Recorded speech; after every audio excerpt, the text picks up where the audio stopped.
জাতি মাটির কোনো খাজনা নেয় না, খাজনা এই ইউপিপিএল সরকারে বন্ধ করে দিছে। তারপরেও কিন্তু আমরা এই জায়গায় কি করি, ইউপিপিএল করি আমরা বুঝি না। আবেগের 2 টাকার বশবর্তী হইয়া 2 লাখ টাকার কামের বশবর্তী হইয়া আমরা কি করি, আমরা বিজেপি করি, আমাদের ছেলেমেয়েরা বিজেপি করে, আমাদের মানুষেরা মানে ইউপিপিএল করে। গতিকে তা করে আমি এই কথাটা আপনারা জিজ্ঞেস করবেন যে মাটির খাজনা নেয় না কে গো। তারপরে আমাদের কি করব, আমাদের মেয়ে মানুষের ভিতরে ওরা বেশি করে ঢুকবো, ঢুইকা কব যে যদি ইউপিপিএল রে ভোট না দাও, ইউপিপিএল এর সাথে না থাকো, তাইলে ঘরের নাম কাটে দেবো। এই তোর বাপের টাকার ঘর নাকি? হ্যাঁ, প্রত্যেক দিন আপনি সাবান কিনুন, কাপড় কিনুন, ওষুধ কিনুন, চাল কিনুন, তেল কিনুন, ডাল কিনুন, এগুলা ট্যাক্স সরকারের আমরা দেই। প্রত্যেক দিন আমরা এই ট্যাক্স দেই, আর এই ট্যাক্সের টাকা দুঃখী গরিবের এই ঘর, এই আসনির টাকা গভর্নমেন্টকে টাকা বানাবার পারে, ওরা দিব না, ওরা দিব। তারপরে আপনারা কোনো একজন মানুষ জানি এই ক্ষেত্রে ডরেন না যে ইউপিপিএল এ ভোট না দিলি, ইউপিপিএল না করলে আপনি ঘর কাইটা দিব। কিরকম করে ওরা ঘর কাটবো? ওরা ঘর কাটবো 2 মাস পরে মাননীয় হাগ্রামা মহিলা রিসারের সরকার হব, আর এই সরকারের দিনে আমরা সমস্ত মানুষের এই ঘরগুলো আমার দিব। আজকে যত ঘর পাইছে 2011 সনের জিওটেক করা ঘর, মাননীয় হাগ্রামা মহিলার 3 টার্মের গভর্নমেন্টে যত ঘর পাইছে, তারপরে এই 11 সনের জিওটেক করা ঘরগুলো এখন ওরা মানুষের দিছে 5,000 পর্যন্ত, 6,000, 7,000 পর্যন্ত মানুষের কাছ থেকে টাকা নিয়ে নিয়ে ওরা এই ঘর দিছে। আর বর্তমান যে জিওটেক করতেছে, জিওটেক কইরা হারেই মানুষের কাছ থেকে টাকা নিতেছে, 5,000, 10,000 পর্যন্ত টাকা নিতেছে যে আপনি ঘরে আমরা ঘর দিব। গতিকে এই কথাগুলো আপনারা একটু চিন্তা করবেন। এই যে আসামে উচ্ছেদ হয়েছে, গোয়ালপাড়াতে যে উচ্ছেদ হইতেছে, তারা সরকারি আসনি পাইছাল না, তারা সরকারি ঘর পায় নাই, পাইছে। তাগর রেশন কার্ড আছে, তাগর কাছে কি কয় এটা জব কার্ড আছে, আছে না নাই? তাগরে সরকারি মেলা আসনি পাওয়ার পরেও কিন্তু এই ঘর ভেঙে দিছে, তাই নাই? কি নিয়ে দিছে? মাটির পাট্টা নাই। যদি মাটির পাট্টা কংগ্রেস সরকারের 3টা টার্মে এই মানুষগুলারে দিয়ে থুয়ে যেত, তাহলে কিন্তু আজকে এই বিজেপি সরকারে আইয়া এই আমাকে মানুষগুলার এই ঘরগুলা ভাঙ্গে দিবার পারতো না। তাইলে আমগরের মাঝখানে আবার কি করব, কংগ্রেস আই হেরে ঢুকবো, ঢুকে হেরে কব আমি ধর্মীয় সংখ্যালঘু মানুহর ত্রাণকর্তা হিসাবে আহিছো। আরে তোমরা তো আমাকে ভোট ব্যাংক বানায় রাখছো, তাই যদি করতা তাহলে আসামে এই মানুষের আজকে কি নিগা অবস্থা। ডি ভোটের সমস্যা আছে না নাই? কোন আমাকে ডি ভোটের সমস্যা কোন থেকে আইছে জানুন? ডি ভোটের সমস্যাটা আইছে এজিপি গভর্নমেন্ট আসাল, আমাকে এই যে চাষি গড় পাবো বৃদ্ধ মানুষ, এজিপি গভর্নমেন্ট আসাল, 2 টার্ম এজিপি আসামে সরকার আসাল। সেই টাইমে রাতারাতির ভিতরে আমাকে 80,000 মানুষ ডি ভোট বানাইলো এক রাতের ভিতরে।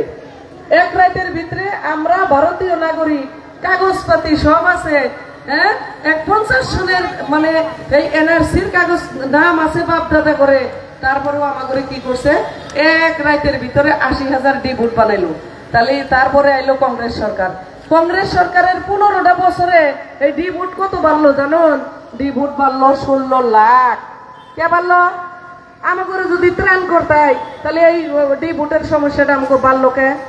আবার এই ডি ভোটের কেসে যে গাঁটবো তারে আবার নিয়ে থোবার নিকে ডিটেনশন ক্যাম্প এই কংগ্রেসের দিনেই বানাইলো।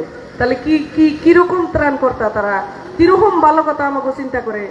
এখন যখন ইলেকশন আহে তখন দৌড় পারে এই বিটিসি অঞ্চলে তারা ঢোকে, ঢুইকা হেরা কি করে টিকিট দেয়। টিকিট দেওয়ার পরে কেউ 2,000 ভোটে, কেউ 3,000 ভোটে, খালি মুসলিমের ইয়াদা করে। এই ক্যান্ডিডেট গুলা খালি মুসলিমের ইয়াদা করে 2,000, 3,000, 4,000 ভোটে কি করে আমাকে ক্যান্ডিডেট ঘাটাই দেয়। ঘাটাই দিয়ে যাও আমার, আপনারা জানেন না আমি ক্যান্ডিডেট আসছিলাম এই জায়গায়, কংগ্রেস আর ইউডিএফ এর যে জুটিয়া ক্যান্ডিডেট আসাল আমাকে ভোটটা রাতারাতির ভিতরে ভাগ করে কি করলো আমার ঘাটাই দিল। জিতলো কারা? বিজেপি জিতলো এই জায়গার থেকে। এই যে বিজেপির ভয়ঙ্কর ষড়যন্ত্র, এই কংগ্রেসে এইবারও বলে 40টা সমষ্টিতে বলে প্রার্থী দিব না। তাদের সংগঠন আছে না, তারা 2 বছর আগের থেকে গ্রাসরুট লেভেলে কাম করছে না, তারা কোনো কমিটি বানাইছে, ডাইরেক্ট আইয়া কি কইতাছে 40টা সমষ্টিতে আমরা ক্যান্ডিডেট দেব। তার মানে কোনো বা একটা দলের কাজ নয়। প্রমোদ বড়ু আর এই বিজেপি, এই দুইটা দলের কাছ থেকে তারা কি করছে, ভিতরে ভিতরে হাত মিলাইয়া তারা এই বিটিসি অঞ্চলে আইছে ত্রাণকর্তা হিসাবে আমাগর মাঝখানে ঢুকপান নিগে। আবার এই আসামের পরিস্থিতি বিটিসি অঞ্চলেও ঘটাবার নিগে তারা এখানে আপনি করে কব যে হাতের ছবিতে ভোট দেন, কোনো দিনও জানে আপনারা দেন না, কারণ এই বিটিসি অঞ্চলে অগর কোনো সাংগঠনিক ভেটি মজবুত নাই।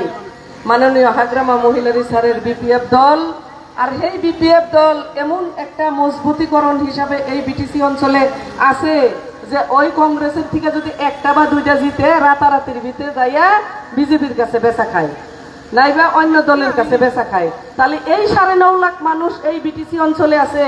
বিটিসি অঞ্চলে প্রথম বড় জাতি, দ্বিতীয় হয়েছে আমাদের মুসলিম জাতি। তাইলে এই যে 9.5 লাখ মুসলমান মানুষ যে আছে, তাগর হইয়া কথা কবার নিকা জাগা মতে মানুষ থাকুন না কোন নাই। কোন মাননীয় হাগ্রামা মহিলারী স্যারে কইতাছে আমি মাটির পাট্টা দিমু, কারণ এই মাটিগুলা যদি আমি খালি না থুই, যদি খালি না থাকে মাটি, সব মাটি যদি বিভিন্ন জাতীয় মানে গির্জা হোক, মসজিদ হোক, মন্দির হোক, ঈদগাহ হোক, কবরস্থান হোক, শ্মশান হোক, নামঘর হোক, প্রত্যেকটা জাতির জাতীয় সংগঠনের সাথে কথা পাচ্ছে যে যদি এই মাটিগুলা যদি আমি এইভাবে যদি মানে পাট্টা প্রদান করি, যারা খাস মাটিতে বসবাস করতেছে, একশনিয়া মাটিতে বসবাস করতেছে, আমি যদি এই মাটিগুলা মানে পাট্টা প্রদান করে রাখি, খালি না থাকলে তো আর সরকারে ভাঙ্গা হবো না, ভাঙ্গা হবো কি? গতিকে মাননীয় হাগ্রামা মহিলারী স্যারে পাট্টা প্রদান করবার নিগে এই জায়গায় ঘোষণা করছে। খালি মুখটা ঘোষণা করে নাই, হ্যাঁ বিটিসি চুক্তি লেখা নিয়েছে, হ্যাঁ যখন চুক্তি করছে, আর ওই চুক্তিটা হয়েছে সংবিধান সম্মত চুক্তি, আইনগত চুক্তি।